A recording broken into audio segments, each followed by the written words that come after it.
Burnout isn't just about being tired. It's about being empty with no clear path to refill. In a recent poll I ran on LinkedIn, 36% said burnout and fatigue is the second biggest challenge they're facing right now. That's more than 1 in 3 leaders raising their hand saying this is breaking us. Before we dive in, if leadership, resilience, and performance under pressure are topics that matter to you, go ahead and hit subscribe.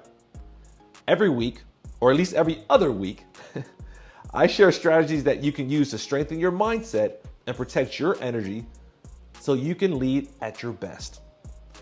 And here's the thing, burnout isn't just a buzzword. The World Health Organization now classifies it as an occupational phenomenon, which basically means chronic workplace stress that hasn't been successfully managed.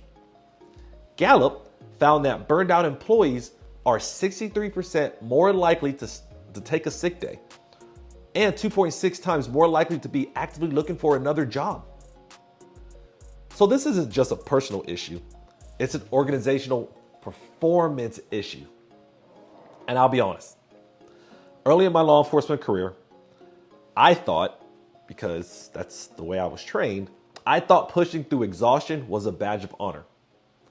Long shifts, back-to-back calls, never slowing down. I told myself that rest was weakness. But one night after a 16-hour shift, I got home and my son wanted to play. We know how kids are. And I had nothing left. I wasn't just tired, I was empty. That was the moment I realized burnout doesn't just drain you at work, it steals from the people you care about the most. Burnout eats away at creativity, decision-making, and even trust. And it ripples outward, affecting your team, your culture, and your family. That's why it can't be ignored. So what can you do about it? Let me give you 3 practical steps you can start using today. Here's the first one. Protect your recovery time like it's a meeting with your CEO. Pull up your Google, your Apple, whatever calendar you use, block it off and treat it as a non-negotiable. When leaders honor recovery for themselves, they give permission for their teams to do the same. And when recovery becomes normalized, performance becomes sustainable. Performance becomes sustainable. The second step, it creates psychological safety. This means your team feels safe to speak up when they're overwhelmed, when workloads are unsustainable, and when mistakes happen, because in all of our worlds, things just happen. Without psychological safety, burnout accelerates, not decelerates, because people keep pushing silently until they break. And the third step, model sustainable work habits. If you're sending midnight emails or midnight texts, never taking time off, or celebrating overwork, you're teaching your team that exhaustion is the standard. And I've fallen to that so many times.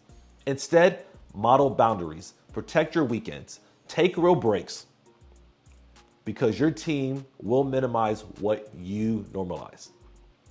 These are just a few tools I expand on in my keynote, Winning the Battle Between the Ears, where I help leaders shift from silent exhaustion to high energy, high trust performance.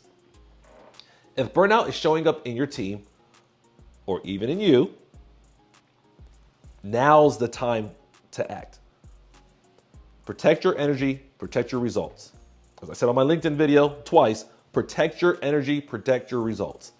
And if you found this video helpful, hit that like button, drop a comment with what resonated the most, and make sure to subscribe so you don't miss the next strategy. Because here's the truth. Leaders who protect their energy don't just perform better, they lead better.